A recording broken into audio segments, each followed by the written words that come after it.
médico de saúde e da comunidade, do CAP, Samaúma, e vai falar um pouco sobre o suicídio, né, a prevenção do suicídio nesse Setembro Amarelo, a importância de se discutir a saúde mental, né, no nosso canal aqui de saúde mental. Então, nós vamos abordar esse tema trazendo um pouco dessa perspectiva desse Setembro Amarelo. Então, a gente agradece a presença do Dr. Rodrigo e boa web, doutor. Obrigado pela apresentação, Carol.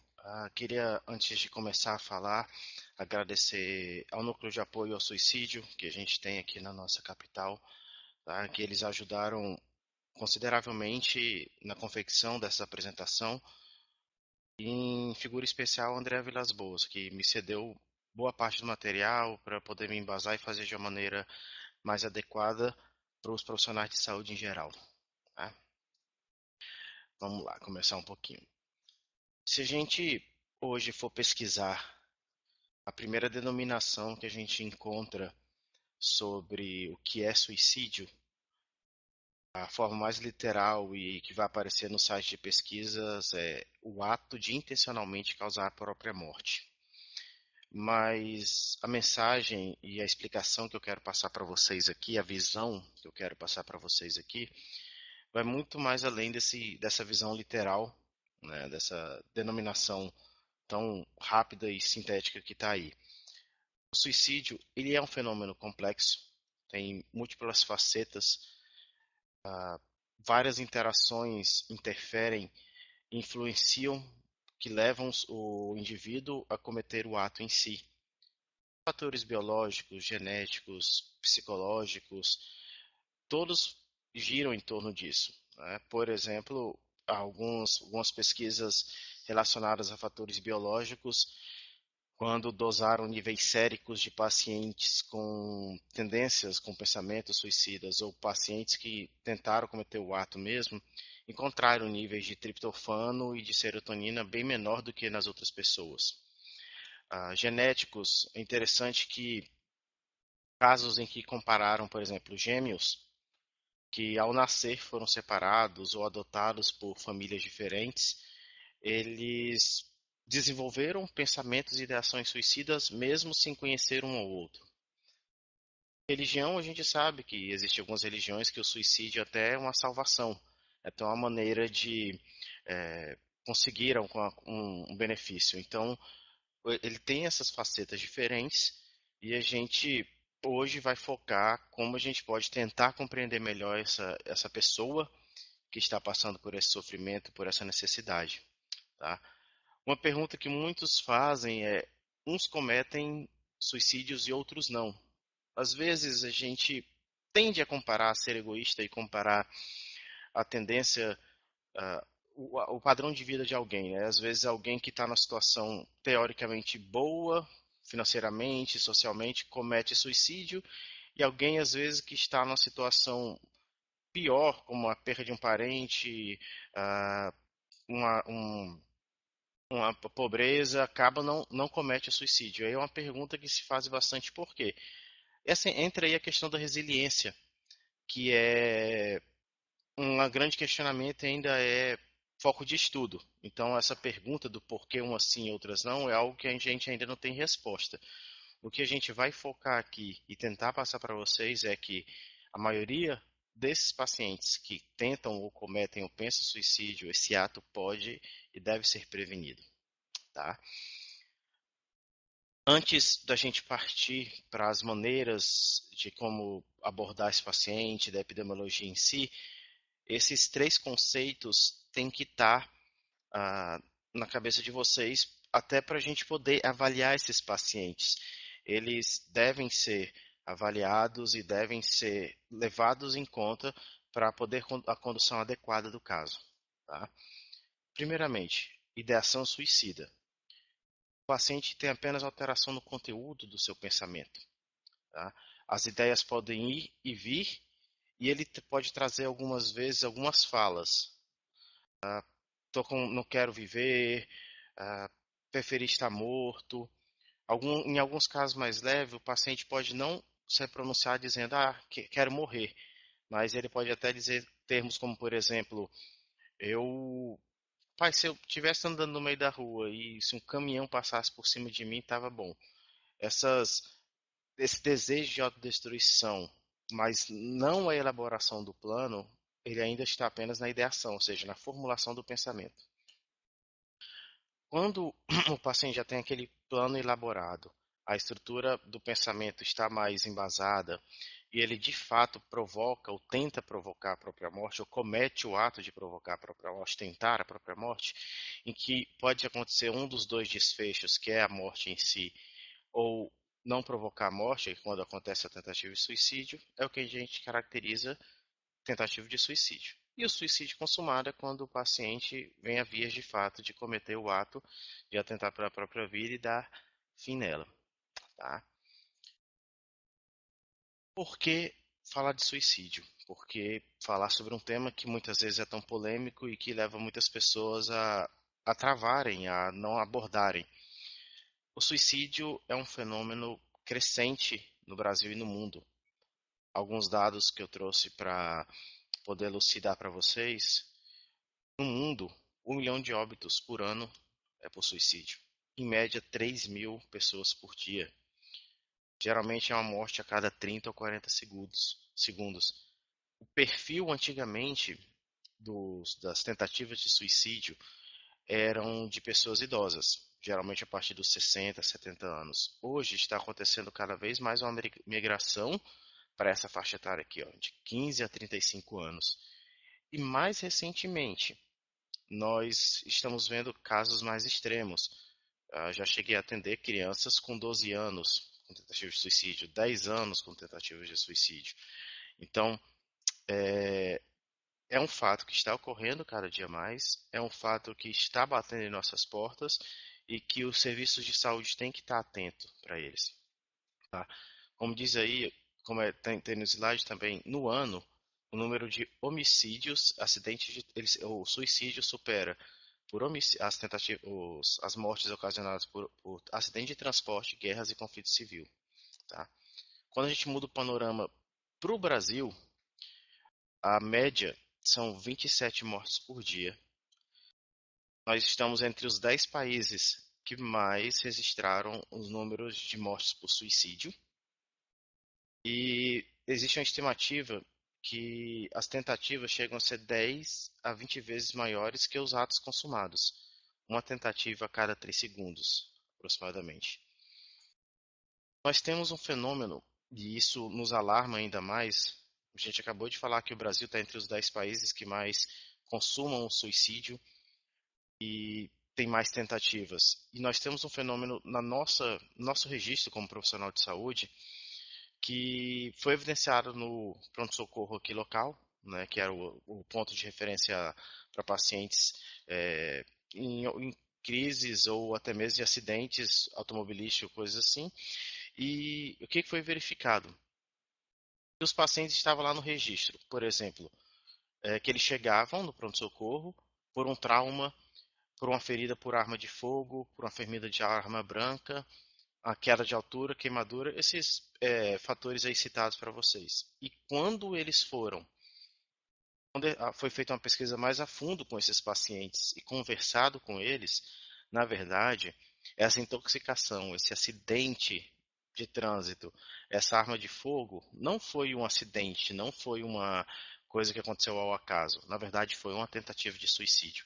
Então, vamos pensar assim: se a gente já tem números alarmantes, imagino quantos suicídios de fato, quantas tentativas de fato foram tentadas com o subterfúgio de que fosse uma outra coisa. Os números são muito mais alarmantes do que o que a gente já tem. Tá?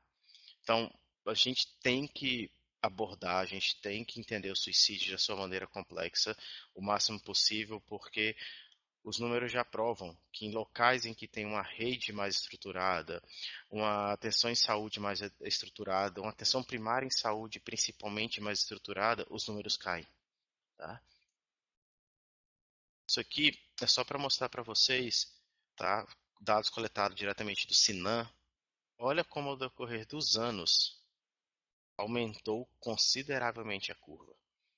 Isso aqui provavelmente deve ser dois fatores. Tanto a melhora nos registros, porque hoje se tem uma visualização que aquelas causas citadas aqui atrás, intoxicação, tentativa por arma de fogo, são tentativas de atentar à própria vida, como o número mesmo que vem aumentando consideravelmente nas consultas. Tá? E para a gente poder entender melhor o suicídio, a gente tem que começar entendendo o perfil sociodemográfico dessas pessoas, tá? O perfil epidemiológico, o perfil patológico dessas pessoas é importante. E aí, tem alguns dados que nos chamam interesse. A gente bate muitas vezes na tecla da saúde da mulher, e quando a gente fala de saúde mental, a gente tem o seguinte dado: mulheres tentam suicídio 2 vezes mais do que homens.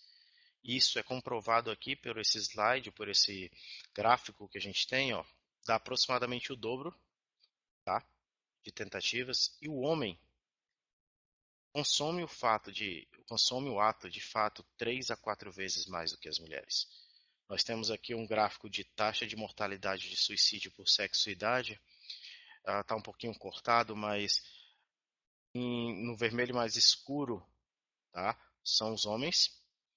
E no mais claro são as mulheres. Olha, à medida que a idade cresce, o quanto que a diferença aumenta, tá? E a gente repara nas duas faixas etárias que eu comentei com vocês.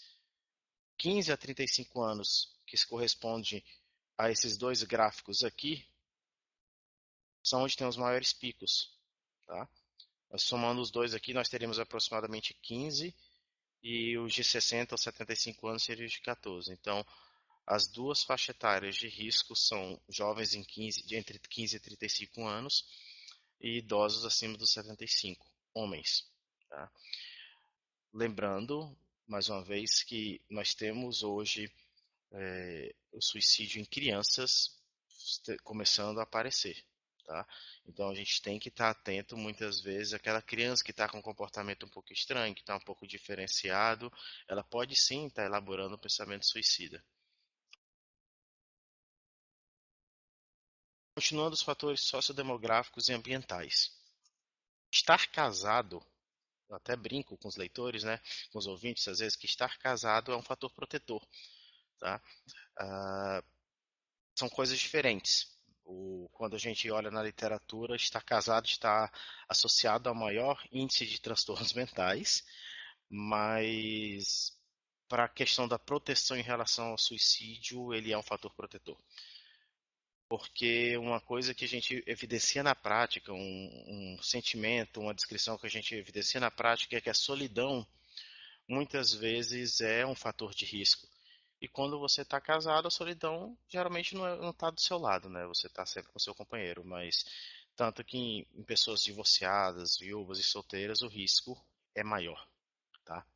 Profissão, eu fiz questão de colocar em vermelho aí médicos, gente, porque quando comparado as diferentes profissões, de maneira geral, os profissionais de saúde são os que mais cometem suicídio. Dentre os profissionais de saúde, os que mais cometem são médicos.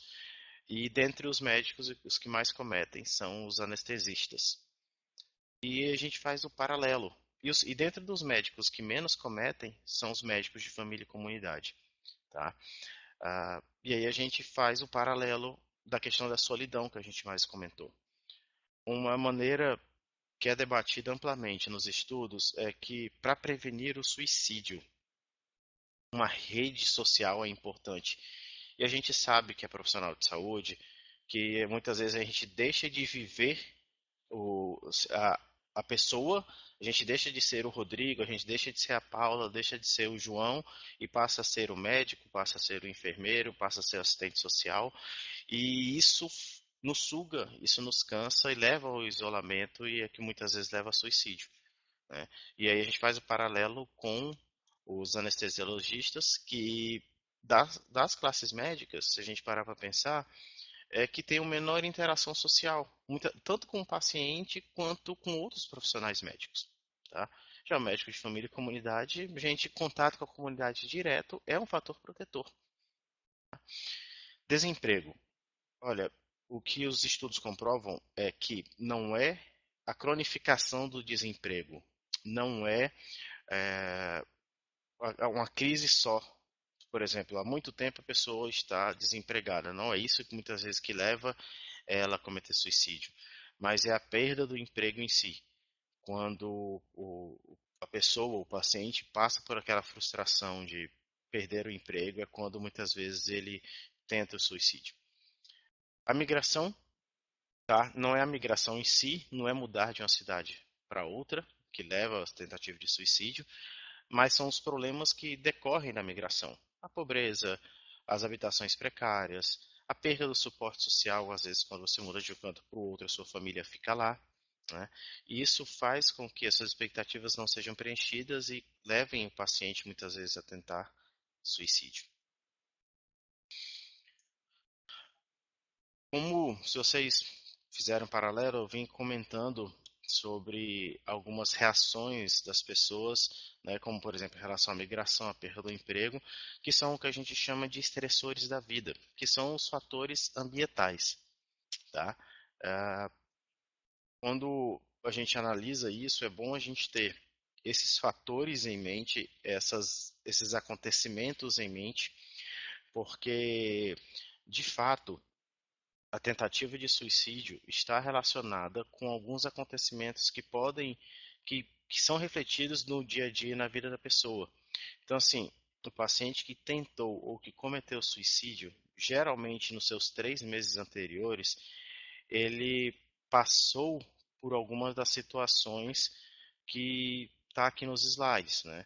Ele teve algum problema interpessoal, que envolveu discussão com os amigos, com as pessoas, uma rejeição, como a separação da família, a separação em si da esposa, a perda dos amigos, o evento de perda, como a gente comentou, o desemprego, né? Um luto, que acontece bastante, o paciente vir a tentar suicídio após a perda de alguém muito próximo. Os problemas financeiros, muitas vezes as dívidas, os compromissos que a gente faz financeiramente que complicam e deixam o nosso dia a dia mais apertado, tá? Muitas pessoas, nesse grande cenário geopolítico que a gente passa, de transições políticas que a gente passa, têm muita dificuldade de lidar com esses choques de ideologias que acontecem e tendem a tentar suicídio nessas situações. E em outros quesitos, algumas pessoas não aguentam a culpa ou o estresse de ter que lidar com um sofrimento, com alguma dificuldade e acabam tentando o suicídio também. Perdão. Ah, a facilidade no acesso é uma coisa importante e às vezes algumas pessoas subestimam, mas é um fato. Pessoas que tendem mais acesso, têm mais facilidade de acesso aos meios de tentar suicídio, tentam suicídio com maior frequência, com a maior facilidade. Perdão. A prova disso, como a gente comentou ali, dos médicos. Quem mais tem contato com medicações que podem levar a suicídio? O anestesista, né? Então, tá de olho se a pessoa tem facilidade no acesso, se a pessoa tem como atingir os meios para cometer suicídio, facilidade às vezes para corda, para isolamento, para acessar arma de fogo, ah, medicações, tudo isso a gente tem que estar de olho, a facilidade dela atingir conseguir acessar esses meios, tá? E exposição ao suicídio. Eu vou debater um pouquinho melhor isso aqui no final, para a gente não perder a linha de raciocínio, tá? Mas é um fenômeno que aconteceu atualmente, e acontece, na verdade, que é como a mídia explora o suicídio, como às vezes ela torna ele de uma maneira sensacionalista. Isso leva pessoas vulneráveis a tentar suicídio também. Isso é o que a gente chama de efeito Werther. E aí eu vou deixar para comentar ele mais para o final, para a gente não ir perdendo a linha de raciocínio que a gente está seguindo aqui. Tá? Mas eu deixei no final um slide só focado para ele, para a gente debater ele um pouquinho, porque é uma coisa bem polêmica e precisa ser elucidada para a gente que é profissional de saúde. Suicídio e transtorno mental, gente. Como eu falei, a gente falou um pouquinho do perfil epidemiológico, do perfil demográfico e uma coisa que está intimamente relacionada às tentativas de suicídio, ao suicídio em si, são transtornos mentais.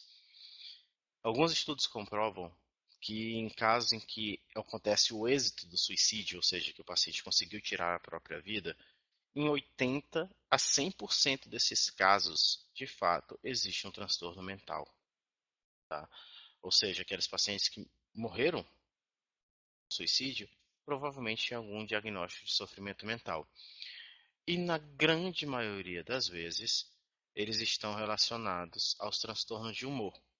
Tanto que alguns estudos mostram que pessoas com transtorno de humor, em principal depressão, têm 6 a 15% de chance de tentar contra a própria vida mais do que a população geral. Os alcoolistas chegam de 7 a 15%. E as pessoas com esquizofrenia, de 4 a 10%. Das patologias mentais, dos sofrimentos mentais que mais interferem, que aumentam a chance do paciente cometer ou tentar o suicídio, são as seguintes: os transtornos de humor, em todas as suas formas, tá? Principalmente na fase depressiva, os transtornos de personalidade, o alcoolismo, a esquizofrenia e os transtornos mentais orgânicos em geral. E aí a gente vai falar um pouquinho de cada um. Os transtornos de humor. É assim, eu não vou falar sobre depressão aqui porque não é o foco, mas eu vou deixar para vocês alguns fatores de risco que estão associados ao quadro depressivo. Então, assim, se a gente sabe que aquele paciente tem depressão, os seguintes fatores de risco, liga para a gente o sinal de alerta. Ele é um paciente que precisa ficar sendo, não seria monitorado, mas é um paciente que precisa estar sendo sempre de olho pela equipe da atenção básica de saúde. Tá? Por exemplo, em casos de homens que têm menos que 25 anos, a, assim que a patologia em si é descoberta, elucidado o diagnóstico, assim que o paciente recebe o diagnóstico de depressão, o início do tratamento é muito difícil para os pacientes lidarem, então é um momento de risco. Tá? Se tem histórico de abuso de álcool e se além da fase maníaca, da fase depressiva, o paciente tem um diagnóstico de transtorno bipolar e cursa com episódios maníacos, tá? Psicóticos ou não psicóticos. A mania muitas vezes leva o paciente a tomar uma série de atitudes durante a insuflação do ego, né, a elevação do ego, leva a tomar uma série de atitudes em que, quando ele sai dessa fase maníaca, dessa fase eufórica, a culpa vem, e aí, não lidando com a culpa na fase depressiva, é a hora que o paciente muitas vezes vem e atenta para o suicídio. Alguns sintomas do paciente, ou seja, você já está com aquele paciente com diagnóstico de depressão, alguns sintomas específicos te ligam, te dão um clique para te falar, pera, eu tenho que ficar monitorando melhor esse paciente, olhando melhor para esse paciente, tá?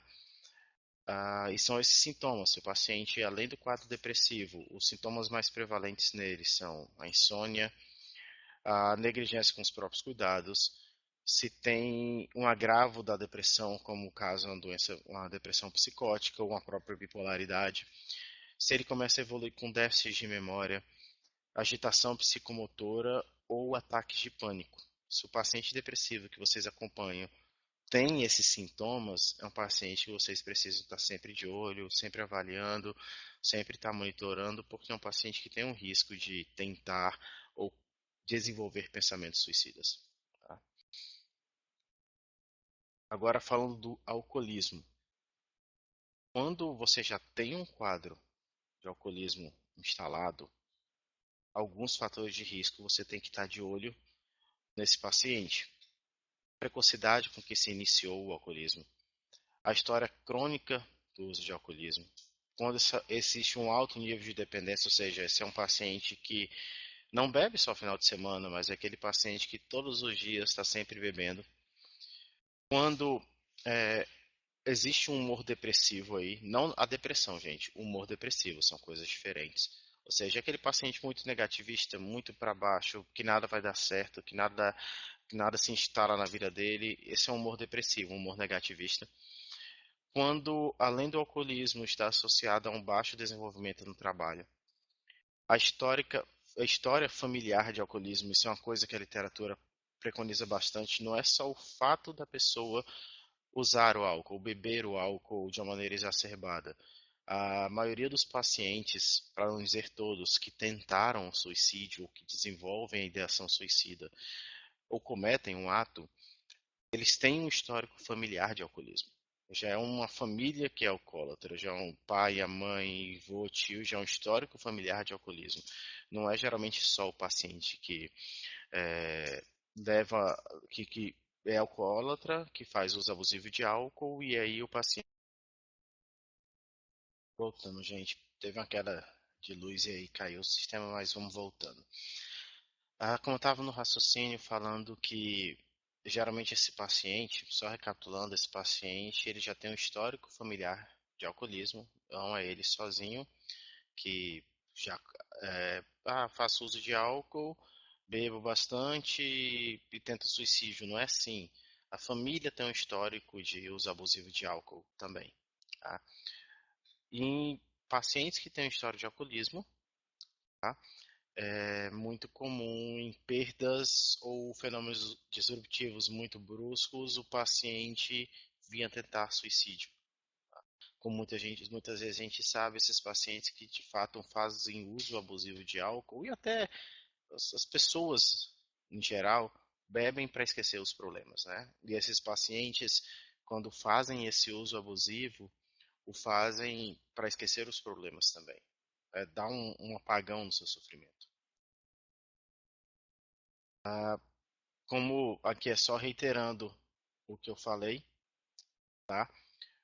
Que a tentativa de suicídio nesses casos não está somente relacionada a pessoas que fazem uso de álcool há muito tempo, mas já tem um histórico familiar de uso abusivo de álcool e muitas vezes tem outras drogas associadas.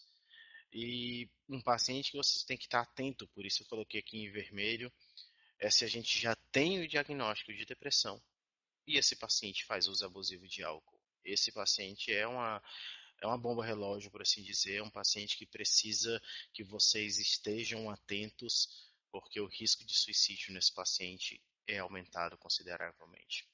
Tá? Quando a gente fala das esquizofrenias, a esquizofrenia em si, ela não é uma doença incapacitante, tá? Se ela for diagnosticada precocemente e tratada precocemente. Só que isso não é o estigma que a sociedade tem, isso não é a visão que a sociedade tem. Então, muitas vezes, é por essa visão deturpada da esquizofrenia que acontece o suicídio. Eu vou explicar para vocês. Quais são os fatores de risco de esquizofrenia? Né? Sexo masculino, jovem, desempregado. A esquizofrenia é mais frequente em homens. Né? Históricos de esquizofrenia em que o paciente tem recaídas recorrentes do seu sofrimento, em que o paciente tem o medo da deterioração, tá? Principalmente aqueles com altas habilidades intelectuais, que é o que eu acabei de falar. A esquizofrenia ela deteriora? Sim, não vou mentir para vocês que ela pode levar a uma perda considerável das capacidades cognitivas, das capacidades intelectuais, mas se isso for realizado, se o diagnóstico for feito precocemente e o paciente for precocemente tratado, ele convive normalmente como se nada tivesse acontecido. Só que isso exige um cuidado e uma atenção adequada para aquele caso. E se vocês se apropriarem desse conhecimento é importante, por quê? Porque muitas vezes o paciente ele vai estar em sofrimento por esse desconhecimento e vocês elucidarem isso para ele vai ajudar ele a aceitar melhor a sua patologia. Ah, Sintomas positivos, tá? Como a desconfiança e delírios. Muitas vezes os pacientes, quando estão com essa sensação de perseguição ou tendo vozes de comando, são pacientes que têm risco sim de cometer suicídio. E quando eles também estão cursando com sintomas depressivos, porque é durante a depressão, durante a culpabilização, durante o sofrimento que o paciente às vezes tende a ruminar muito o seu pensamento negativista sobre a sua própria doença, e aí é quando ele tenta ou comete o suicídio. Tá?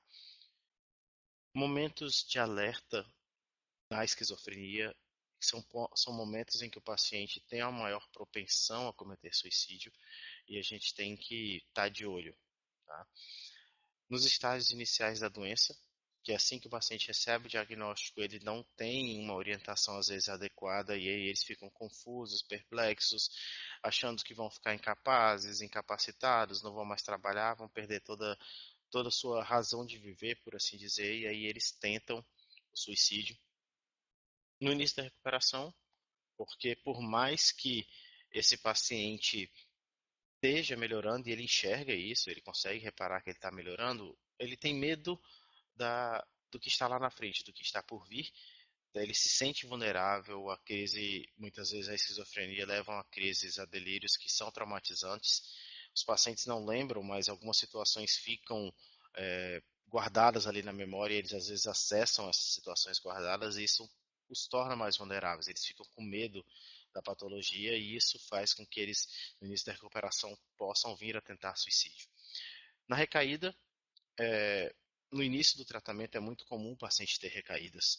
Quando a gente inicia ali o antipsicótico e precisa dos ajustes de dose, o paciente vai ter recaídas, vai ter momentos em que ele vai ter uma piora do quadro, e nessas recaídas pode vir a desesperança e esse paciente vir a cometer suicídio.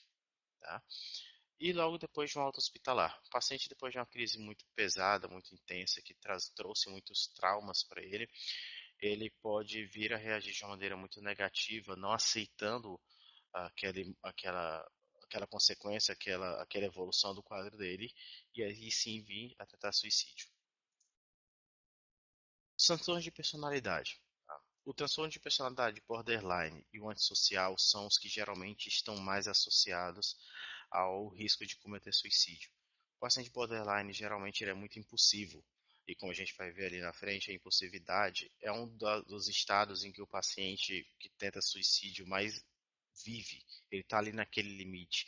Por isso que a gente tem às vezes um pouco de cuidado no manejo com os pacientes que tentam suicídio de uma maneira recorrente, porque o transtorno de personalidade borderline e o suicídio, às vezes eles andam lado a lado. Aquele paciente que tenta suicídio muitas vezes é aquele paciente que pode ser borderline e precisa de um acompanhamento especializado, que precisa de um acompanhamento psiquiátrico, psicológico, de um acompanhamento mais dedicado ao seu quadro. Tá? Os transtornos de ansiedade, geralmente, eles não levam o paciente a tentar o suicídio, o transtorno em si.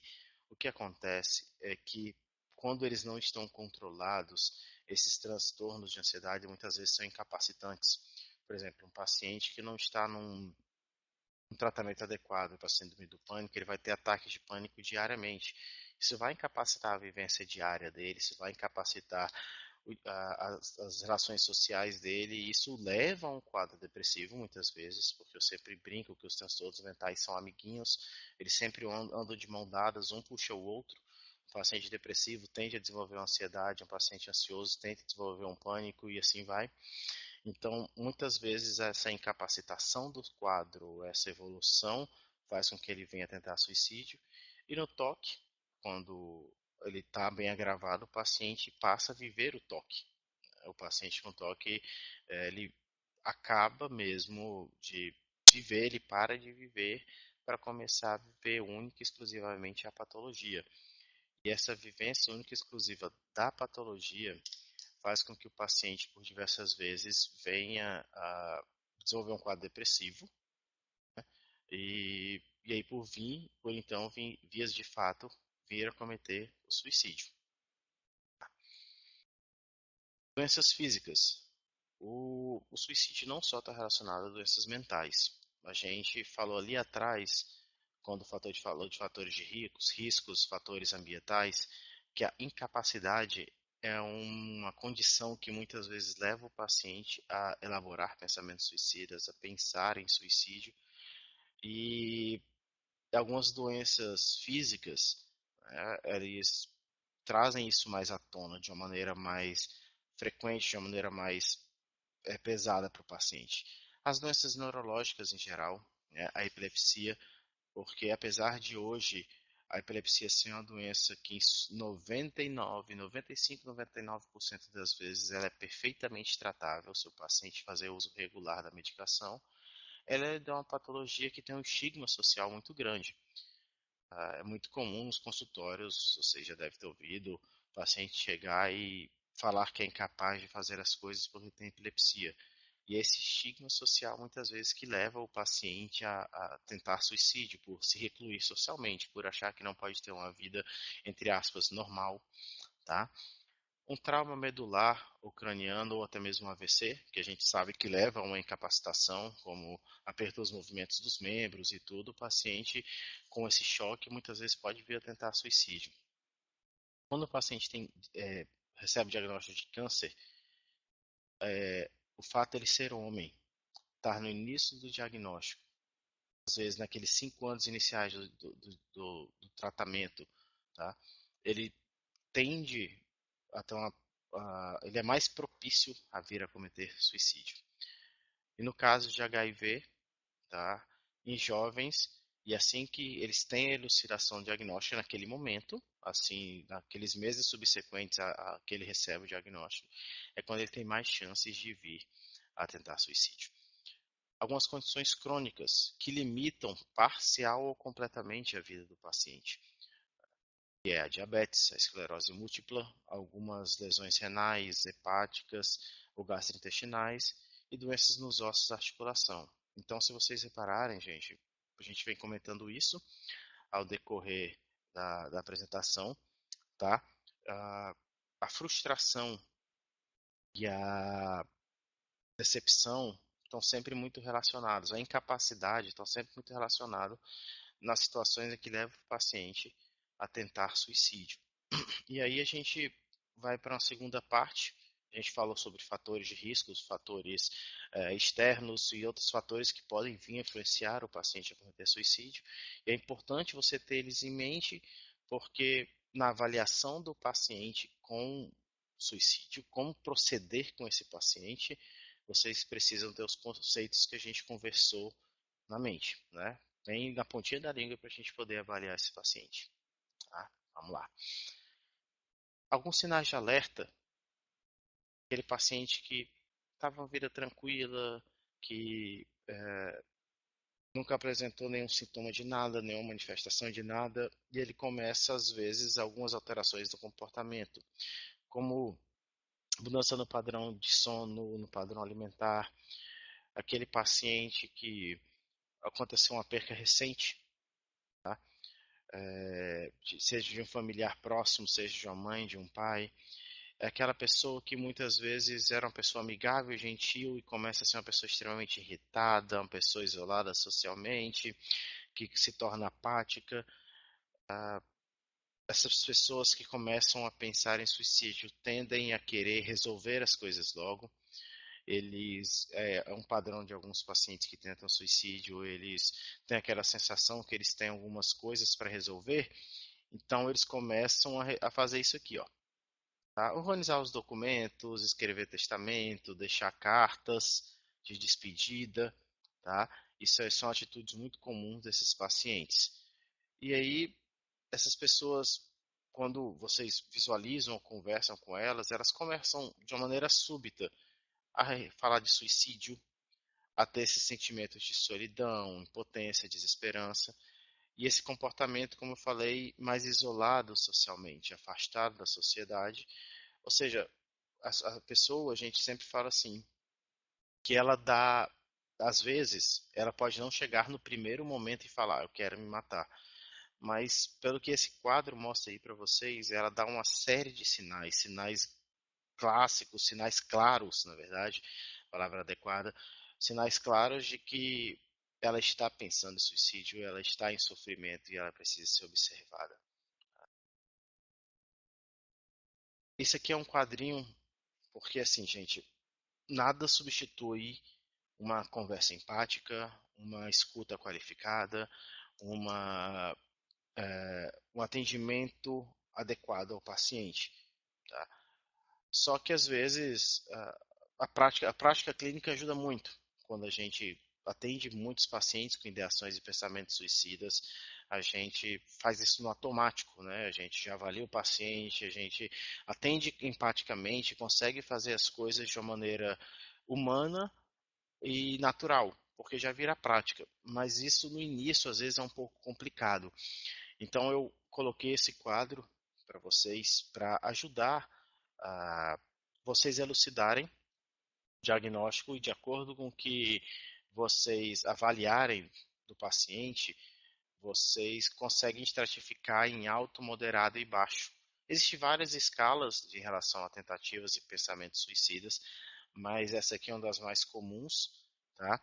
E aí, assim, essa aqui, ela não é de score, como a gente é habituado na saúde. Muitas vezes a gente vai lá, checa as caixinhas, né? E no final tem um score e a gente estratifica. Aqui, a gente vai avaliar de uma outra forma. Perfil de risco individual, perfil de risco e sintomas, perfil... deixa eu aumentar aqui o zoom para vocês, espera um pouquinho. Perfil de risco individual, de sintomas e perfil de risco da entrevista. Quando vocês vão procurar na literatura esse instrumento, esse questionário, esse perfil de risco está lá como uma estrelinha, o de sintomas está 2 estrelinhas e o de risco de entrevista com 3 estrelinhas. O que isso significa? Uma estrelinha são fatores importantes, duas para determinar se aquele paciente pode vir o risco dele cometer suicídio ou não, duas são mais importantes ainda e 3 são imprescindíveis. Tá? Então, vamos supor que você está lá na sua avaliação do paciente e ela não é esse fator de risco aqui. Ó. Ela é uma mulher com 40 anos. Você colocaria aqui não. Não tem histórico familiar de suicídio, não tem doença, não tem histórico familiar de uso de álcool e outras drogas, não tem diagnóstico nenhum. Marca tudinho não aqui nessa primeira tabela. Né? Quando a gente vai lá por risco de sintomas, essa paciente ainda não se sentiu à vontade para falar completamente da vida dela, então ela não refere tudo aqui, ó. Né? Diz um não para depressão, um sim para desesperança, um não para anedonia, diz um sim para ansiedade e pânico, mas aí ela vem aqui e você questiona coisas importantes como a ideação suicida, o pensamento suicida. Essa basicamente ela responde assim a cada um desses questionamentos. É uma paciente com alto risco de cometer suicídio, tá? E isso aqui, gente, são perguntas, se você reparar, vocês depois olham com mais calma o questionário, senão a apresentação fica enfadonha, mas se vocês olharem, são perguntas subjetivas. Ela é objetiva, a resposta sim ou não, mas se elas são subjetivas, elas são para você, profissional de saúde, utilizar para avaliar se aquele paciente tem um alto, moderado ou baixo risco, tá? E aí, para eu empoderar um pouquinho vocês disso aí, de como fazer isso, eu trouxe aqui alguns fatores de risco que são importantes de uma maneira mais sintática, porque eu peguei e citei ali para vocês de uma maneira bem abrangente, carregada, os fatores de risco, e aqui está de uma maneira bem sintática alguns fatores de risco para deixar claro para vocês. Vocês absorvendo isso aqui, vocês já vão conseguir fazer uma avaliação adequada desse paciente. Tá? Então, um fator de risco, o principal, e em todas as literaturas reiteram que é o mais importante, são históricos de tentativas anteriores. Tá? Se o paciente tentou uma vez, é muito mais chance de ele tentar duas. Se o paciente tentou 30 vezes, a chance é maior ainda, e assim vai. Quanto maior o número de tentativas, o paciente tem maior chance de tentar e, de fato, consumar o suicídio. Transtornos mentais, como a gente já comentou ainda há pouco, eles estão intimamente relacionados, é um fator de risco importante que você tem que ter em mente. O histórico familiar de tentativas de suicídio é uma coisa importante para você ter em mente também. O perfil sociodemográfico, principalmente homens, nessa faixa etária de 15 a 35 anos, tá? E 60 a 75 é importante. Alguns fatores psicológicos, está sempre muito de olho aqueles acontecimentos de perda recente, separação, brigas familiares, histórico familiar de agressividade, histórico de abuso sexual, que é uma coisa que acontece, tá? E o que a gente comentou, as condições físicas, que às vezes são dolorosas e incapacitantes, como um trauma medular, uma fibromialgia. São coisas que, se vocês manterem em mente, vocês vão conseguir avaliar o paciente de uma maneira mais adequada. E aí, assim, vamos supor, vocês fizeram a avaliação daquele paciente e visualizaram que ele tem um alto risco de cometer suicídio. Beleza. Mas qual a probabilidade dele ultrapassar a linha do estratificação e ação de fato? É onde a gente tem que ter esses outros questionamentos aqui, essas outras visões aqui, que mostram a alta letalidade. Se aquele paciente que vocês estão atendendo, além daquelas questões que a gente debateu ali atrás, né, histórico familiar, transtorno mental, tem essas outras aqui, tentativa anterior, a ideação persistente, baixo ou quase nenhum suporte familiar, histórico familiar, né, de suicídio, desculpa, transtorno psiquiátrico com vozes de comando, a baixa adesão ao tratamento e uma piora aguda do quadro psiquiátrico, ou seja, aquele paciente que de uma hora para outra evolui de uma maneira muito intensa, piora dos sintomas de uma maneira muito intensa, nesses casos o paciente tem uma grande chance, por isso que eu coloquei aqui em vermelho, de cometer suicídio. Então são pacientes, gente, com alto risco, que tem que ser encaminhados para internação. Tá?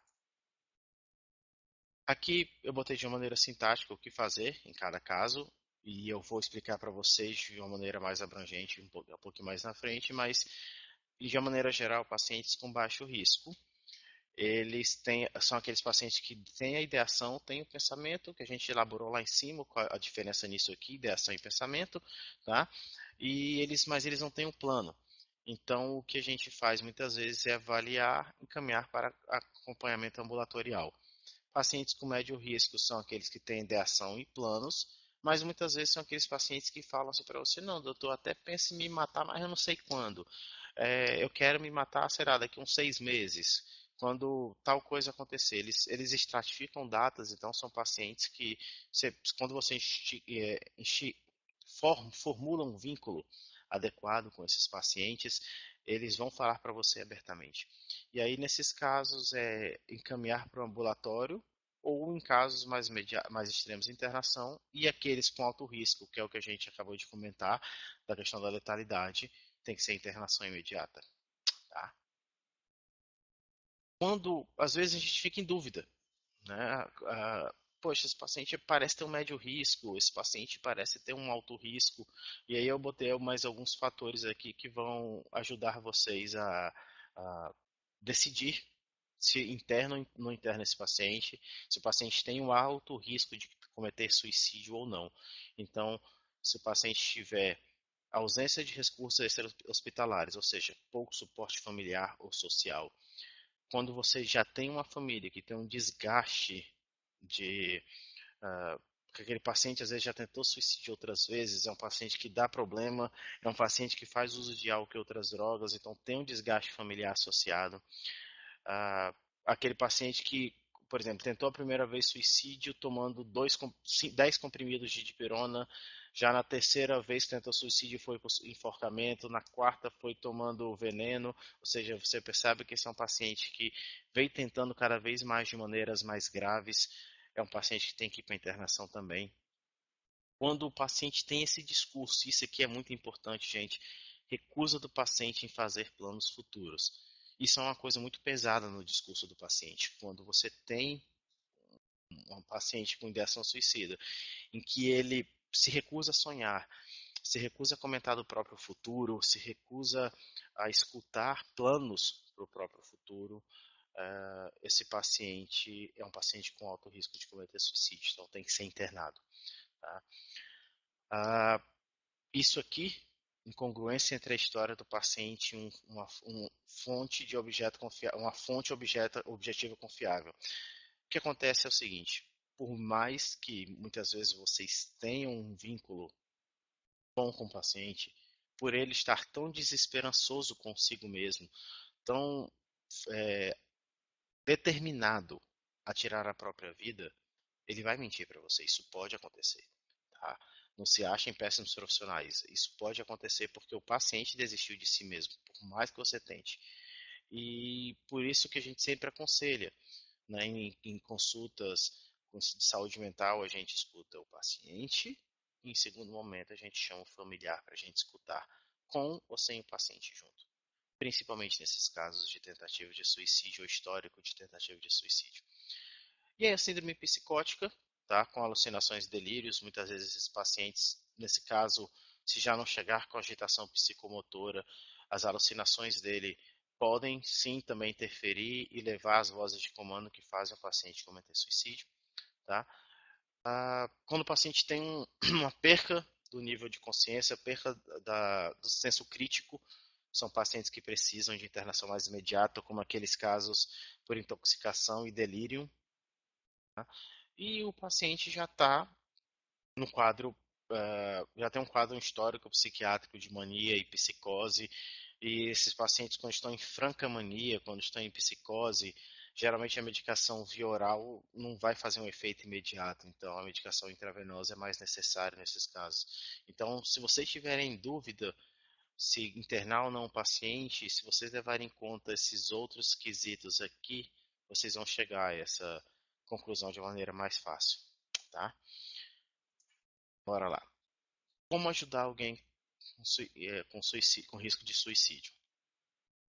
Ah, tem alguns passos que são importantes, tá, gente? De maneira geral, procurar um local em que a escuta possa ser feita de maneira com privacidade, de uma maneira atenta é importante.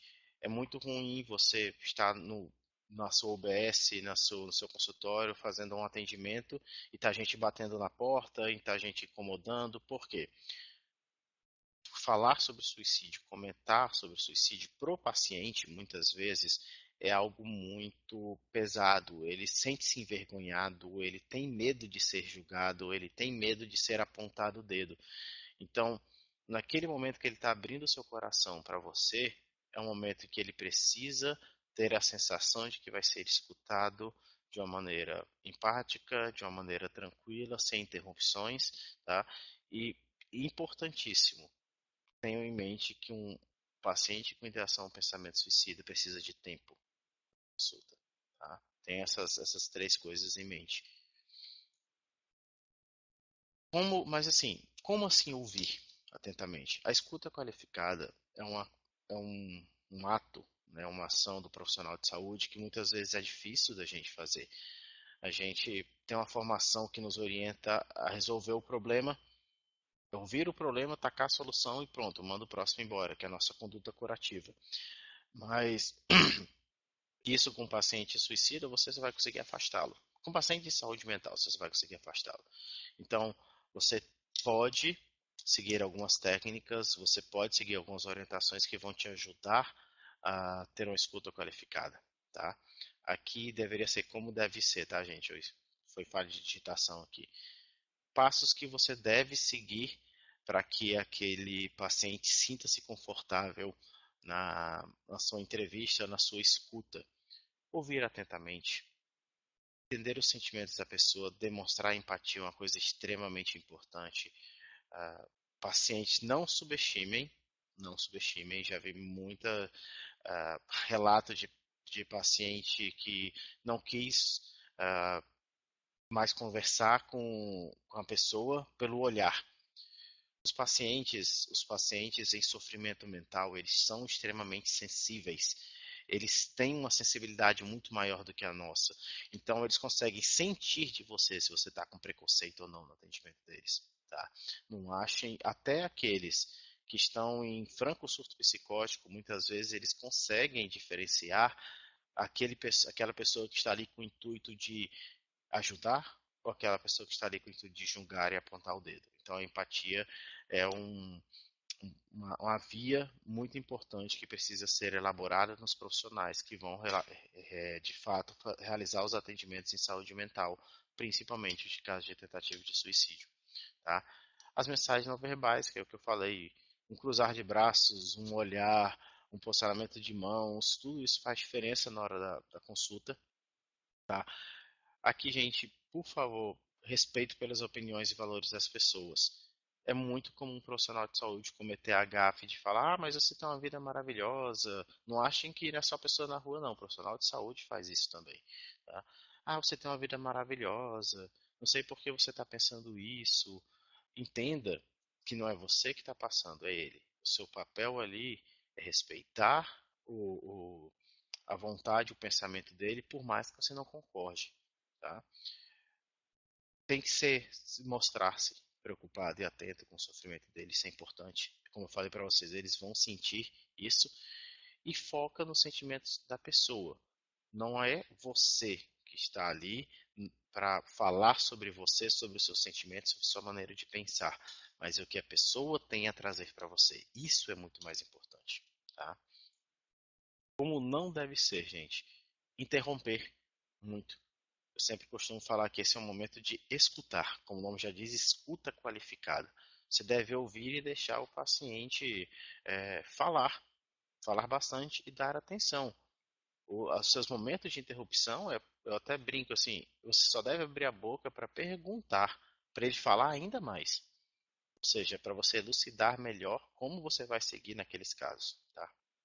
Evitar demonstrar sentimentos de uma maneira muito exagerada. Não estou falando aqui que a gente tem que ser uma pedra no atendimento, porque nós somos seres humanos, nós vamos é, receber às vezes algumas situações em que aquilo vai tocar a gente, isso vai acontecer. Então a gente só tem que ter cuidado em como a gente vai reagir à fala do paciente, porque eu já me deparei em situações em que eu entrei na sala porque escutei um barulho de choro muito intenso e tudo, quem estava chorando não era mais o paciente, era o profissional de saúde, que se compadeceu tanto com a situação do paciente que ele entrou em crise e o paciente que deveria estar recebendo apoio é o que estava consolando o profissional. Então, cuidado com esses extremos, nem ser uma rocha e nem ser uma manteiga, por assim dizer. A gente tem que tomar cuidado com as nossas ações, tá?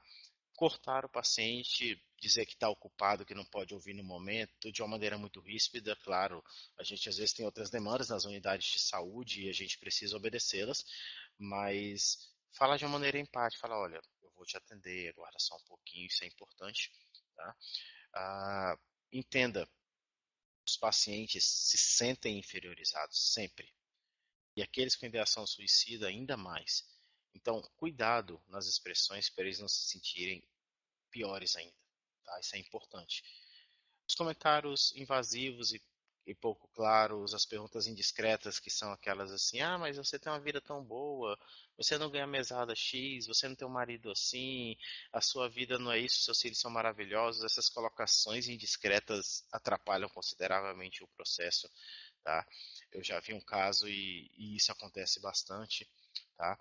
De paciente dar a entrada por tentativa de suicídio, porque fez uma mutilação no pulso, por exemplo, e a profissional que estava acompanhando no dia, a técnica, o profissional de saúde que acompanhou no dia, fez o comentário, na próxima vez, em vez de cortar os pulsos, corta um outro canto, né? Corta uma artéria no pescoço e tudo. Aí o que aconteceu? 2, 3 dias depois, a pessoa deu entrada, né, veio a óbito porque cortou a artéria do pescoço. Então, assim, cuidado com esses comentários, com essas colocações indiscretas, porque você pode acabar induzindo um paciente de fato a cometer suicídio.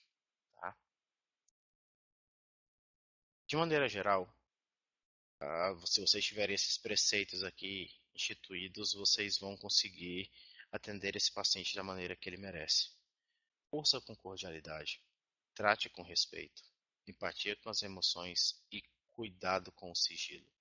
O sigilo é importante, mas lembrem-se que quando a vida está envolvida, isso aqui é triplicado a atenção que a gente tem que dar. Tá? Como abordar o suicídio? A abordagem do suicídio, gente, ah, não tenham aquele pensamento estigmatizado que falar sobre suicídio a gente vai induzir o paciente a cometer suicídio. Não é isso. A melhor maneira de abordar o suicídio, de atender o paciente com pensamento e ideação suicida, é falar sobre o suicídio, é perguntar ao paciente sobre o suicídio. Claro, a gente não vai chegar no meio da rua e falar, ei, tu tá pensando em se matar? Obviamente não, né? Nós temos algumas maneiras mais empáticas e mais delicadas de fazer isso, mas não ter medo de abordar esse paciente de uma maneira adequada. Eu vou falar para vocês algumas coisas que a gente pode fazer para ajudar isso, é importante. Então, a melhor maneira de evitar o suicídio, de abordar o paciente com tentativa de suicídio, é perguntar, é falar sobre o suicídio. Tá? Lembrando, repetindo a mensagem, não é falar sobre suicídio que induz ao suicídio. É como você fala de suicídio que pode fazer a grande diferença. Tá? Como perguntar? Perguntas abrangentes, perguntas sem uma resposta de sim ou não, perguntas que permitam o paciente falar. Você se sente triste? Você tem a sensação de que ninguém se importa com você? Para você a vida vale a pena ser vivida? Você pensa ou se vê cometendo suicídio? São perguntas amplas que muitas vezes vão fazer o paciente falar. Tá? Quando é hora de perguntar? O tempo, gente, e os atendimentos vão ajudando vocês cada vez mais a sentir, a ter esse feeling, a ter esse touch para saber a hora certa de fazer a pergunta.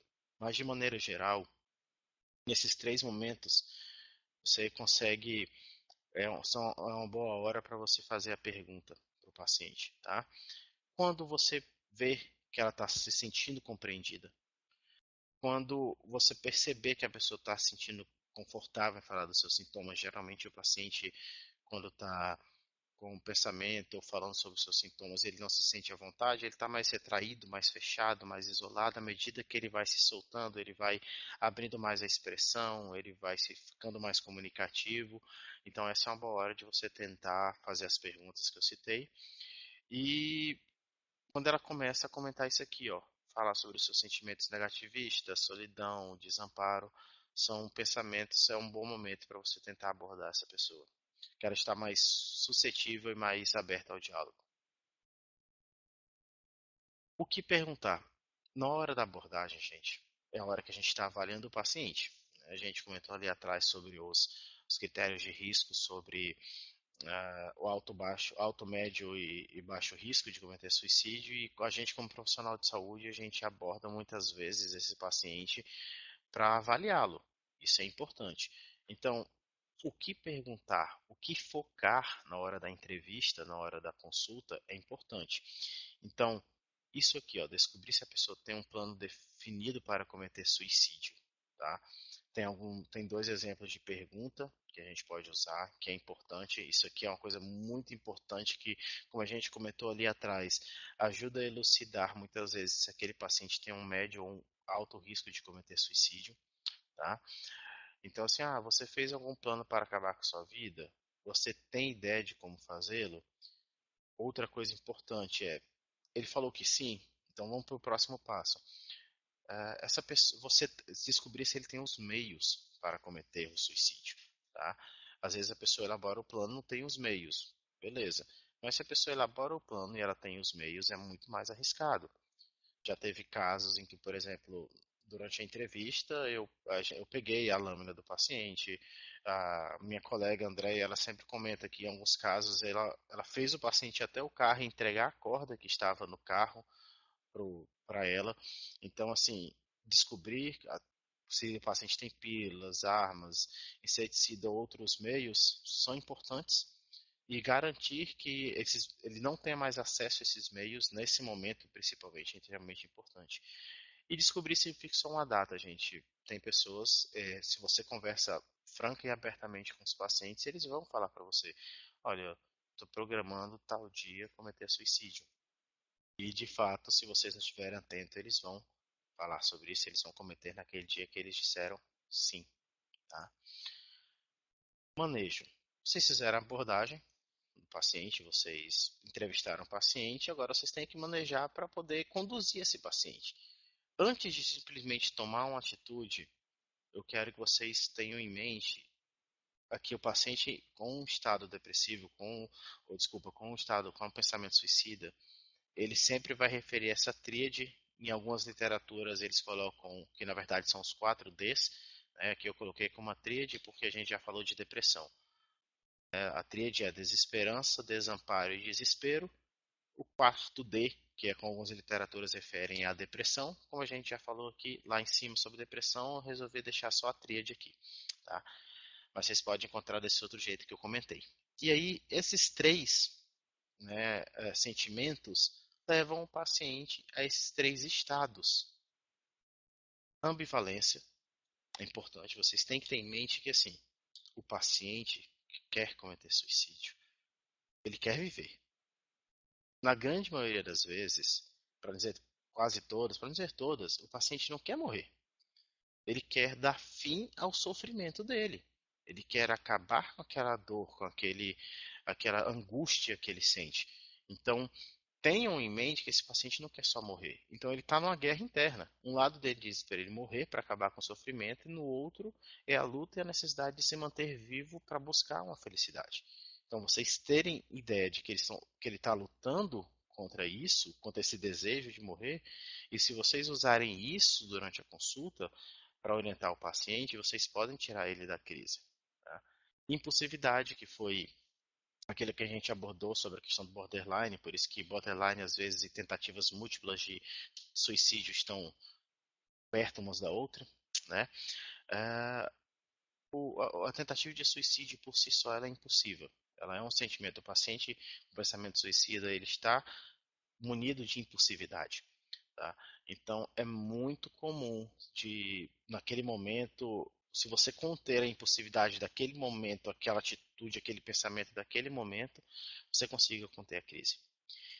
E a rigidez, entenda o seguinte: o paciente muitas vezes, apesar dele estar com essa briga, essa ambivalência, ele está num constante sofrimento em que todo o raciocínio dele, que toda a energia dele está focada em como ele vai cometer suicídio. Às vezes, soluções práticas e simples que ele poderia tomar, que facilitariam a vida dele, que melhorariam a qualidade de vida dele, ele não consegue enxergar. Então, vocês, como profissional de saúde, ajudar esse paciente a enxergar essas outras opções, vai ajudar de fato a ele tirar ele dessa ideação, desse pensamento suicida. Tá? E aí, assim, estratificamos os pacientes de acordo com o risco, como a gente comentou. E aí, para a gente ter um padrão do que fazer, de como agir, a gente vê aqui, paciente com baixo risco, que são aqueles que têm só as falas, têm só o pensamento, não elaboraram nenhum plano. O que fazer? Oferecer apoio emocional, ou seja, ser empático na consulta, são as coisas que a gente já conversou, ouvir com atenção, dar valor ao sentimento e ao sofrimento. Ah, escutar sobre esses pensamentos suicidas, fazendo com que o paciente reflita sobre o que ele está falando. Muitas vezes ele, como a gente falou ali da rigidez, ele muitas vezes não consegue entender por estar em tanto sofrimento, tão embutido e envolvido de sofrimento, ele não consegue externalizar e nem raciocinar sobre isso, né? Então você tem o papel de escutar e estimular a reflexão, porque cabe a ele decidir em não tirar a própria vida. Então você não pode decidir isso por ele, você tem que fazê-lo refletir e chegar a essa conclusão. É importante você, se você conhece, cuidado, isso aqui é uma coisa que tem que ser feito com cautela, focalize na força positiva da pessoa. A gente tem, quem trabalha na APS tem a vantagem de muitas vezes conhecer o paciente, né, já conhecer o histórico do paciente, então conhecer aquela pessoa, então você, por conhecer, você pode usar as forças positivas, as qualidades que você conhece daquela pessoa para tentar mostrar para ela que em outros momentos ela já conseguiu lidar com aquelas situações às vezes até piores do que ela está passando, mas isso é um passo com cautela. Tá? E se você não tiver segurança, isso aqui é uma técnica, na verdade, que se você procurar no Ministério da Saúde, no site do Ministério da Saúde, existem alguns cursos de saúde mental na atenção primária em saúde. Eles são muito pertinentes e eles ensinam algumas técnicas que não são exclusivas do psicólogo, tá? São técnicas que profissionais de saúde treinados podem utilizar. Então, essa focalização na força positiva é uma dessas técnicas e elas estão amplamente, vocês podem colocar no site do Ministério da Saúde, colocar qualquer site de pesquisa sobre a saúde mental na atenção primária, que tem essas técnicas que são muito interessantes e pertinentes ao aprendizado. E quando você lê, você vê que não são técnicas tão impossíveis de se aplicar. Tá? E uma coisa, gente, é assim, o vínculo salva. Tá? Você conseguir um vínculo com aquele paciente, muitas vezes, salva e permite que você consiga com aquele paciente coisas que outras pessoas não vão conseguir. Então, encontrar esse paciente em intervalos regulares, garantir retornos periódicos é importante. Médio risco, quando a pessoa já tem planos de cometer suicídio e não tem os meios, né? Ou não tem datas, ou não está com o pensamento tão frisado, tão pesado assim. Manter as mesmas orientações, vocês vão manter as mesmas condutas que foram mantidas no baixo risco, tá? Tentando frisar ainda mais aquele sentimento de ambivalência que a gente falou, que é a impulsividade, a rigidez e a ambivalência. É importante vocês estarem com esses três em mente para tentar saber manusear com esse caso aqui, tá? Um contrato é importantíssimo. Isso aqui salva. Não achem que não, salva sim. Você fazer uma pactuação com o paciente, olha, você vai voltar daqui a 15 dias. Até lá, eu posso pactuar aqui com você que você não vai se matar? Ou se você for pensar ou tentar se matar, você vai correr aqui para a UBS? Se você fizer isso de uma maneira sensível e empática, o paciente vai cumprir o que prometeu. Na grande maioria das vezes, claro, né? Tem situações extremas, mas na grande maioria das vezes ele vai cumprir o que prometeu. Ele vai recorrer a você, vai na UBS, vai no seu local de atendimento para falar, olha, estou pensando muito em suicídio, estou com vontade de tentar hoje, então esse contrato é uma coisa importante. Força o paciente a ter um vínculo com você. Né? Não, a palavra certa não é forçar. Ele sente-se ligado a você, ser mais adequado. Você estreita o vínculo com a pessoa, tá? E é importante aqui cautela nisso aqui, ó, contato com família, amigos e colegas, porque alguns pacientes não querem. E isso pode até fazer parte do contrato. Você fala assim, olha, eu tenho que. Você não mente para o paciente, você tem que deixar isso claro, tá? Que você é profissional de saúde e o sigilo que ele tem na consulta, que nossos códigos de ética em geral prevêem, né?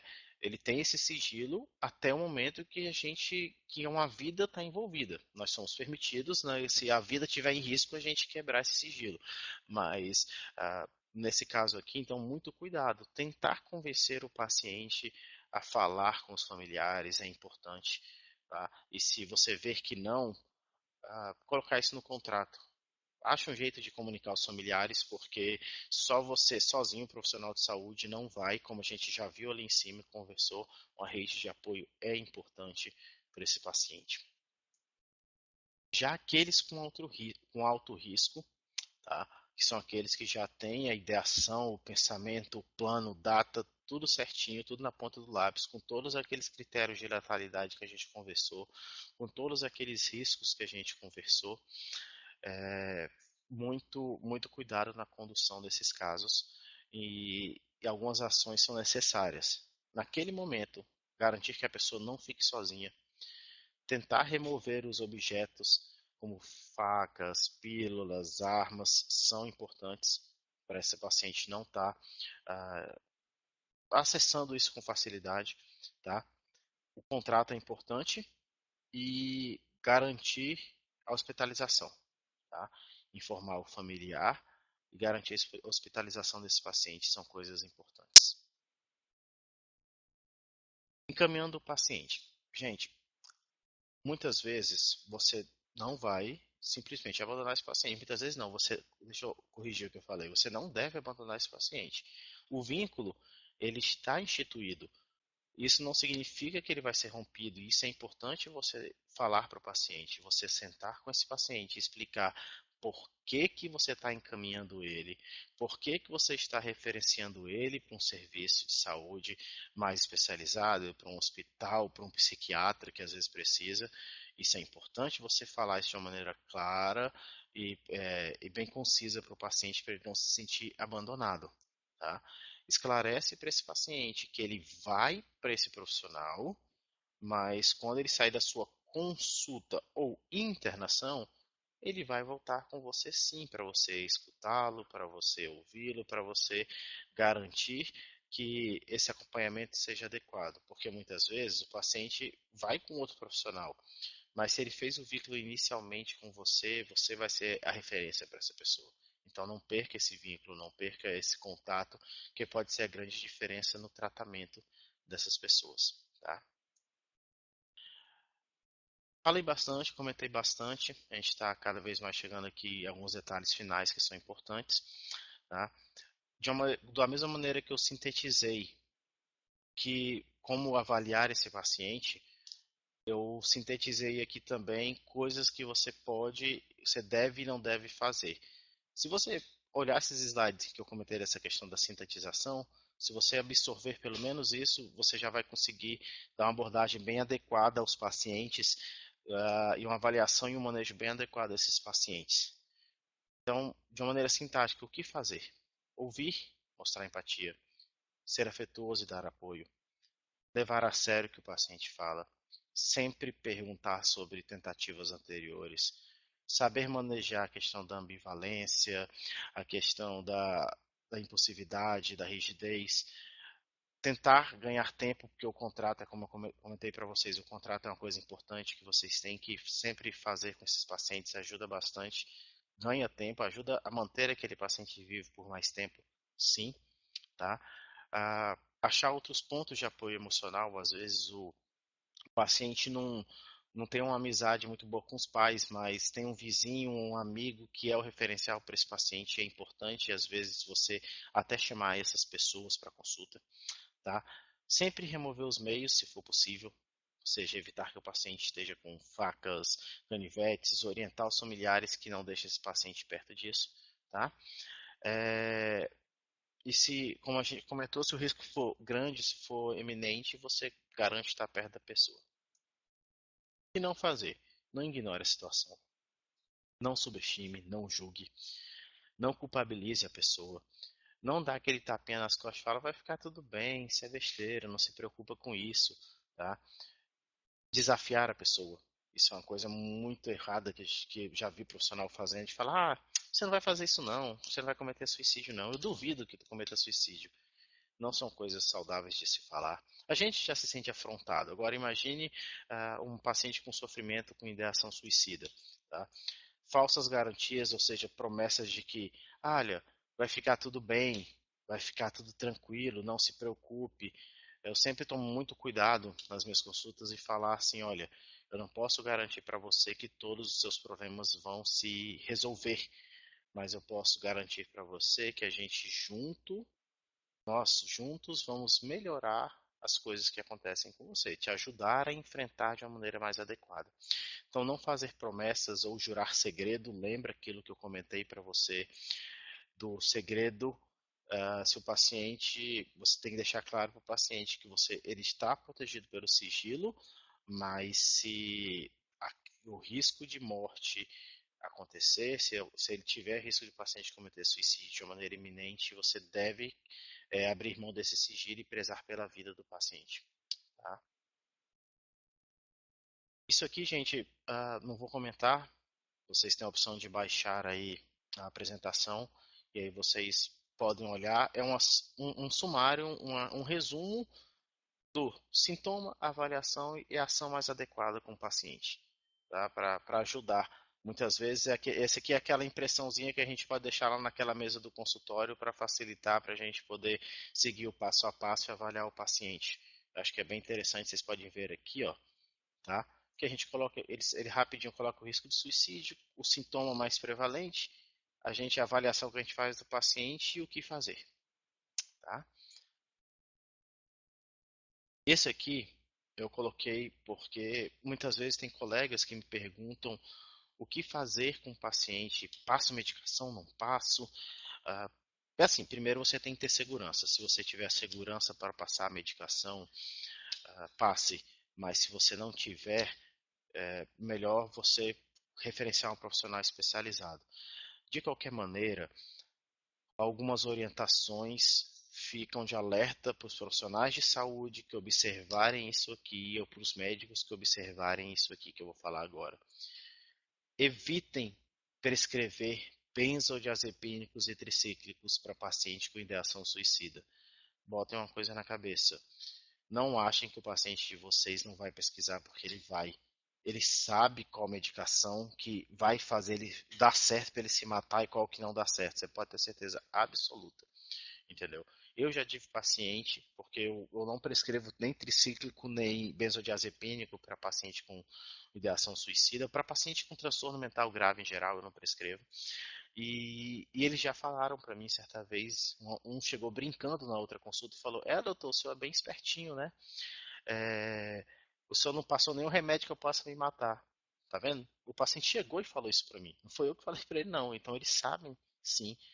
Já vi casos de pacientes acabar de sair com a internação aqui do ERB.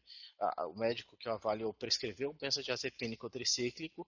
No mesmo dia o paciente ser internado. Ele saiu de manhã, chegou em casa, porque entendam, gente, o momento logo após a alta é um momento, aqueles dias, aqueles 2, 3 meses logo após a alta da tentativa de suicídio, são onde tem o maior risco do paciente cometer suicídio ou tentar suicídio de novo. E aí, quando você prescreve o benzodiazepínico ou tricíclico, você está dando a arma para o paciente cometer. Então, eu já vi do paciente receber alta pela manhã, no final da tarde da entrada, porque fez ingesta de benzodiazepínico e tricíclico prescrito pelo médico que deu alta. Então, pelo amor de Deus, não façam isso. Tá? Tome muito cuidado, não prescreva essas medicações para esses pacientes. Tá? Outras que você tem que ter cuidado ao prescrever, os antidepressivos. Por quê? Os pensamentos de sofrimento, a dor, a tristeza, eles são sintomas que demoram um pouquinho mais para ir embora. Eles denotam um pouquinho mais de tempo para ir embora. Então, o que às vezes o que acontece? O paciente que se queixa de anedonia, de astenia, de fraqueza, ele não comete suicídio, vai parecer pode ser brincadeira o que eu estou falando agora, mas é verdade, ele não comete suicídio, entre aspas, por preguiça de cometer suicídio. Ou seja, ele não tem a energia para cometer suicídio, ele não tem a força para cometer suicídio. Então, quando você vai lá e já, para aquele paciente com risco iminente, prescreve um antidepressivo, e aí por isso que eu coloquei aqui cautela na fluoxetina, principalmente, você dá energia para o paciente que precisa para ir lá e cometer suicídio. Então, se você visualizar que existe um possível quadro depressivo, porque a depressão precisa ser tratada nesses casos, tá? Dar preferência aos antidepressivos duais, como a venlafaxina, e, e se você não tiver acesso a eles, dar preferência à sertralina e à paroxetina. Alguns estudos falam que a sertralina é mais eficaz na prescrição para pacientes com pensamento suicida, mas esses estudos não são tão bem consolidados. Mas, em geral, sertralina e paroxetina, porque elas são anticolinérgicas e levam o paciente a ter um pouquinho de sedação, um pouquinho de sono nos estágios iniciais, então você impede esse impulso do paciente chegar lá e cometer suicídio.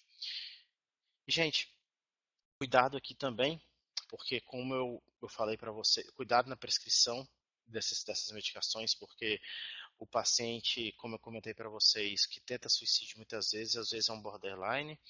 Esse paciente borderline, muitas vezes, existem algumas literaturas psiquiátricas que defendem que transtorno de personalidade borderline e transtorno bipolar são a mesma coisa. Então, às vezes, aquele border pode ser um bipolar e quando você prescreve um antidepressivo, você pode jogar ele na fase maníaca. Então, cuidado. É um paciente que tem que ficar, vocês, na hora de prescrever medicação, se vocês não se sentirem seguros, não prescrevam. Se sim forem prescrever, vocês manter eles perto. E uma medicação que é extremamente segura, as pessoas têm muito medo dessa medicação, mas ela é seguríssima se você ah, tiver, com exceção de não prescrever para gestantes, tá, gente? E para pessoas com franca insuficiência renal, mas pessoas no dia a dia prescrever carbonato de lítio. Os estudos de psiquiatria mais aprofundados do uso de lítio comprovam que o lítio é uma medicação que salva vidas, é uma medicação que diminui consideravelmente a recidiva de internações, a recidiva dos pensamentos suicidas. Os pacientes, a gente percebe isso na prática clínica. O paciente, quando a gente prescreve o lítio para ele descreve, teve alguns pacientes que descreveram até de uma maneira interessante para mim, falaram assim na consulta: doutor, eu estou sentindo as mesmas coisas, tristeza, mal-estar, angústia, mas a vontade de se matar foi embora, sumiu, é como se apagasse da minha cabeça.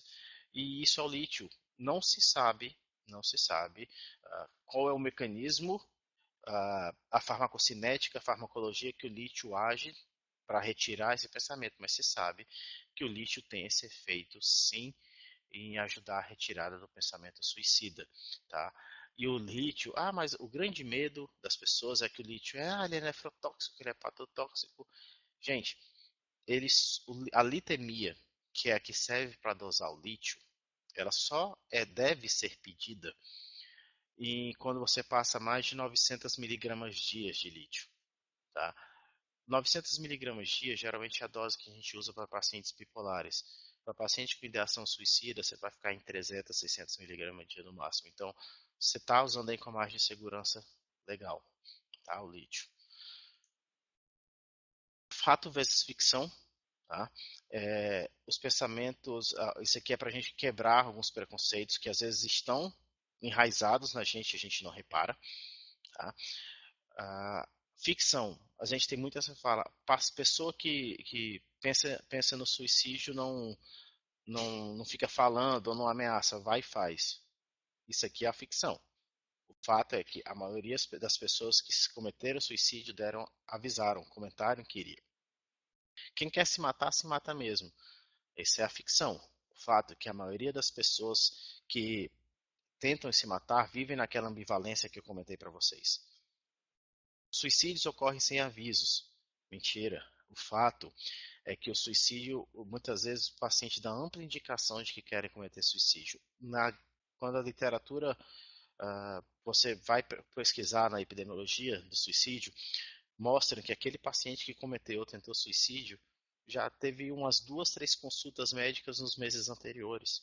Ou seja, aquele paciente que foi ao médico procurando ajuda e talvez não conseguiu expressar seu sentimento ou não conseguiu trazer à tona, ou o profissional que o atendeu não teve a sensibilidade. Então, os pacientes dão sinal sim, tá? Melhora após a crise significa que o suicídio acabou. É aquilo que eu comentei para vocês. Durante o período de melhora, nos 2, 3 primeiros meses iniciais, é onde um risco de suicídio é às vezes até mais elevado. Então, esse paciente teve a crise, precisa ainda assim ficar em vigilância nos 2, 3 primeiros meses iniciais. Nem todos os suicídios podem ser prevenidos, né? A ficção está mais ou menos certa, é verdade, mas a grande maioria pode sim, tá? Uma vez suicida, sempre suicida. Olha, gente, tem pacientes que pensam em suicídio em toda a frustração, mas a grande maioria das vezes, quando eles são tratados e devidamente orientados, e depois de um tempo de tratamento, esses pensamentos somem de uma maneira completa da cabeça deles. Tá? O maior mito de todos é esse aqui: perguntar sobre o suicídio pode induzir o paciente a cometer suicídio. Na verdade, isso nos leva ao que eu ia comentar sobre o efeito Werther. Não é falar sobre suicídio, perguntar sobre suicídio que leva a pessoa a cometer suicídio. É como você fala sobre isso, é como você aborda esse paciente, né? E a gente conversou sobre isso bastante no decorrer da apresentação. E por que esse mito surgiu? O efeito Werther, ele aqui não dá para ver direito, infelizmente, mas quando vocês baixarem vocês vão conseguir visualizar melhor.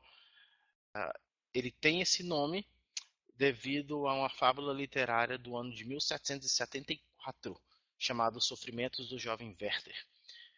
Essa publicação na época, esse livro literário na época, tinha um jovem que ele recebeu a rejeição amorosa da pessoa que ele era apaixonado, e aí ele cometeu suicídio por causa disso. Isso no livro, né? E qual foi a repercussão?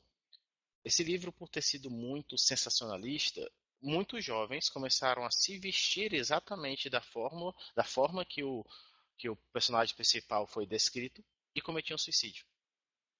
Então, assim, o que que isso nos leva a visualizar? Que na ausência de fatores de proteção, a maneira com que o suicídio é publicado levam a gatilhos. A mídia às vezes tende a romantizar, a dar um sensacionalismo muito grande para o suicídio, principalmente quando ele é de celebridades. E, e o problema é que, além de romantizar o suicídio, eles pro, pro, publicam a maneira com que esse suicídio foi realizado.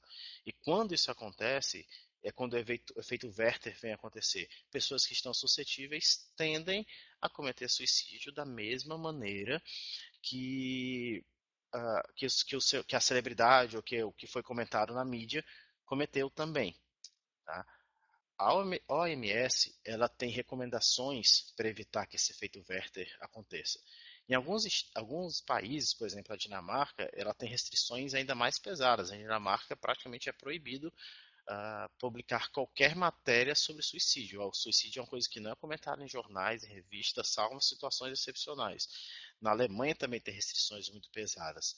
Mas, de maneira geral, o que a OMS recomenda para a publicação dessas reportagens de suicídio são as seguintes: evitar cobertura sensacionalista, principalmente com a celebridade, falar o mínimo possível, só o que é necessário realmente daquela situação. Se aquela celebridade tinha algum problema de saúde, ele deve ser sim trago à tona para a pessoa conseguir visualizar, porque muitas vezes aquele problema de saúde, aquela patologia que a pessoa tinha, é um que que outra pessoa tem também, e isso pode forçá-la a procurar ajuda em vez de cometer suicídio. Evitar exageros para não romantizar muito o suicídio, tá?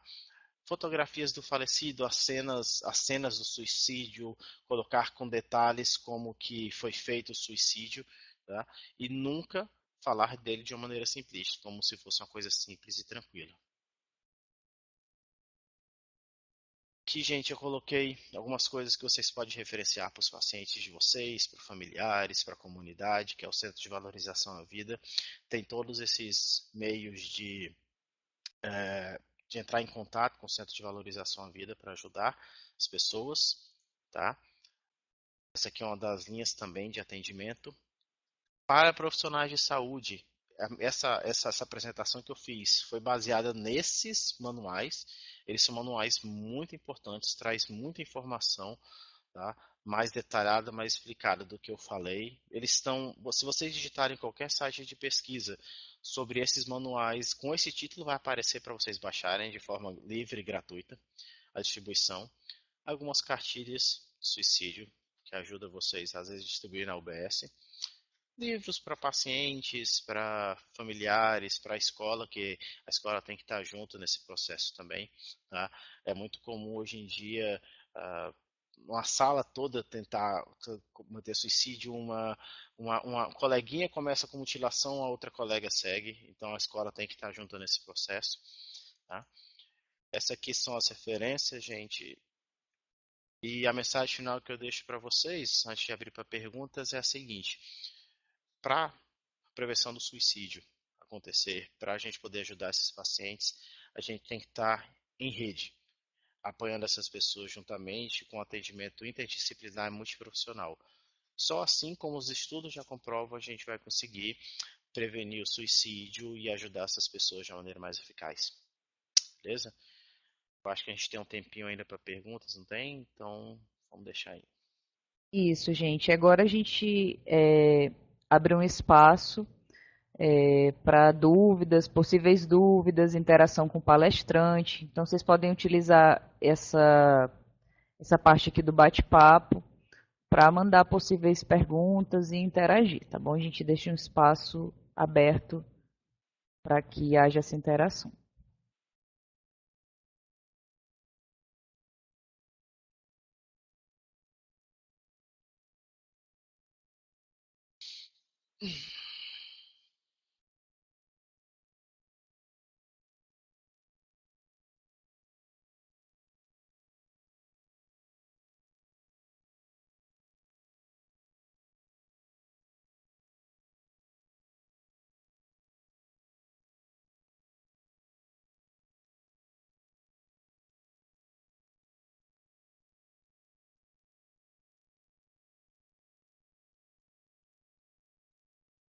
Obrigado, Lima. Obrigado pelo elogio.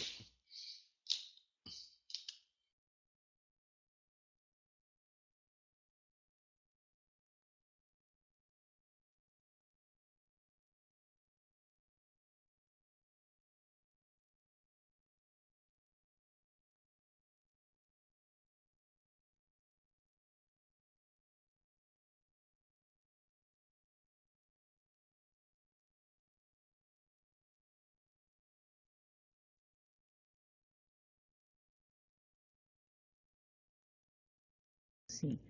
Ok, gente. Então, em nome da coordenadora, Mônica Moraes, Dr. Rodrigo Silveira, o nosso coordenador de teleeducação, nós agradecemos a presença de todos que assistiram, que participaram. Lembrando que essa apresentação ela pode ser baixada, né? Então você pode fazer o download aí na setinha que tem para baixo aí no canto da tela. Só clicar em cima que a apresentação toda em PDF vai para o seu computador, né? Você faz download. Além disso, a gente disponibiliza o vídeo, a gravação dessa web no nosso canal no YouTube, que é o canal do Telesaúde Acre.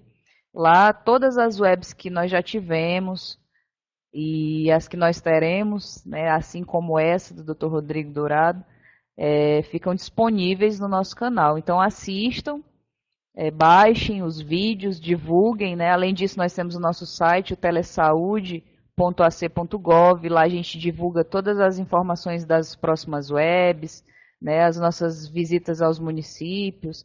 Então, toda a interação que a gente tem com o profissional de saúde, os acadêmicos, também é divulgada no site. Então, participem também do site, se inscreva no nosso canal, curta, né, as nossas páginas sociais, que lá a gente mantém vocês sempre informados sobre todos os passos da equipe do Telesaúde Acre. Então, mais uma vez, obrigado, doutor Rodrigo, e até a próxima web. Obrigada, gente. Valeu, valeu, gente. Obrigado pelo convite. Tá? Muito obrigado pela oportunidade. Eu vou deixar aí no bate-papo o meu e-mail para quem quiser entrar em contato, tá? Mandar uma mensagem, sinta-se à vontade. Ou quiser me adicionar lá no Facebook também, tá? É fácil de achar meu nome completo, que eu vou deixar aí para vocês também. Sinta-se à vontade para trocar uma ideia, para perguntar. A gente está aí, tá bom? Muito obrigado.